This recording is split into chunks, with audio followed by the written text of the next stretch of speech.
what we see, the time frame of 5 years means that governments are in place for 5 years. So their whole concept of project management is actually compacted. And as a result of that compaction, they want to do a lot of things in a short period of time. And the element that is missing then becomes project planning. I tried to find out, what would cause a person to buy a boat that does not float?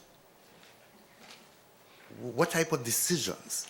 And I'm saying, for us to have effective project execution, we need to have informed decision making.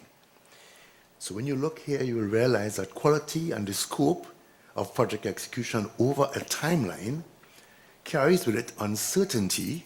It carries with it an ability to make things happen. So we've had the concept of being future-driven and people-centered. Take that from Clico.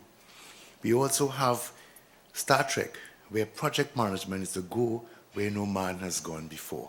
Is it a reactive situation? No.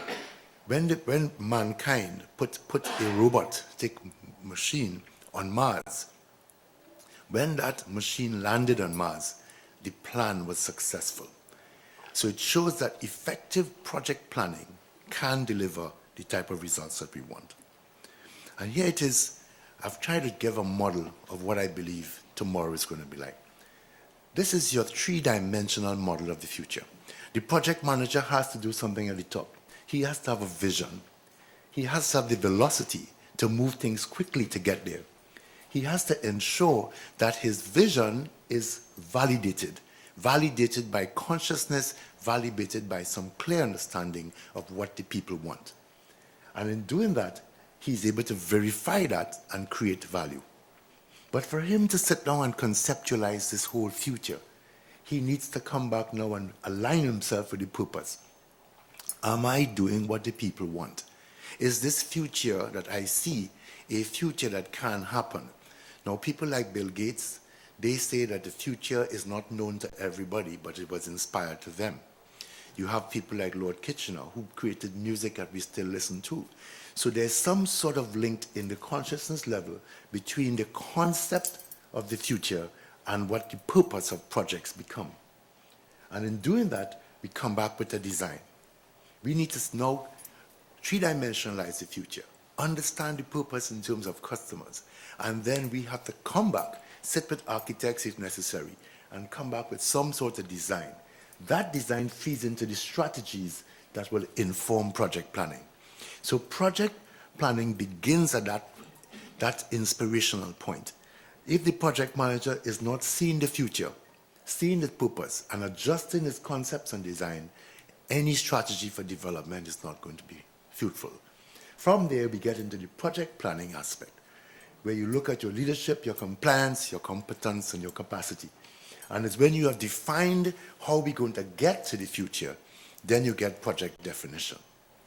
And in doing that, you take into consideration risk, cost, and then you have the action. The last one here is the actual project, which is the actual actioning and implementation.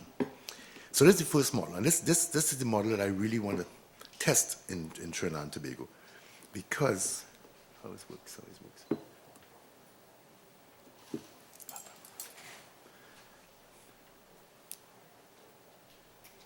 I want to go to the next one.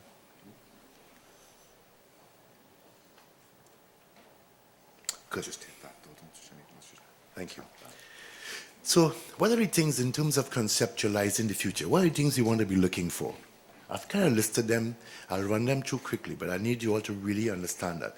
The project manager is standing at the edge of change. He's looking down the dimension of time, and he's seeing what he's going to be creating. What is he going to be looking for in conceptualizing?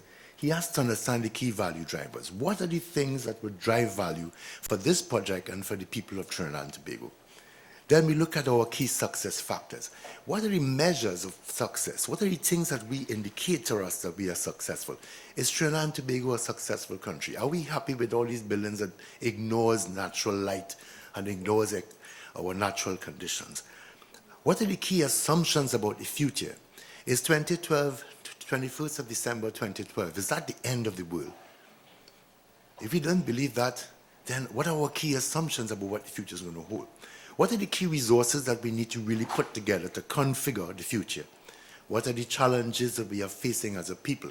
And the main challenge that we face in project management is the inability to make it happen in the context of a country where they are plural, it's a plural society, a multi-religious society, a multi-ethnic society, where all of us don't have the same view of the world.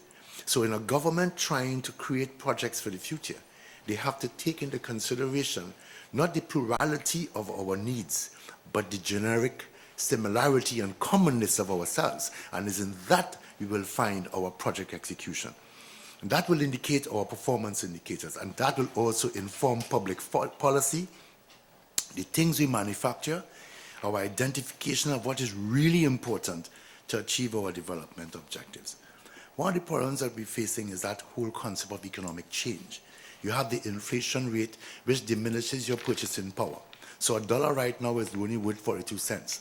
So a building that I would have costed 1 year ago at 100 million, just going to cost me 110 million, simply to meet the purchasing requirements. The impact it has on our foreign exchange. Our foreign exchange moved from 630 to 644, 14 cents more for every TT dollar, every US dollar. Then the US dollar is dropping in its value against other currencies. So there are two gates of depreciation that's impacting on your purchasing power. And 90% of what we put in a building comes from foreign countries.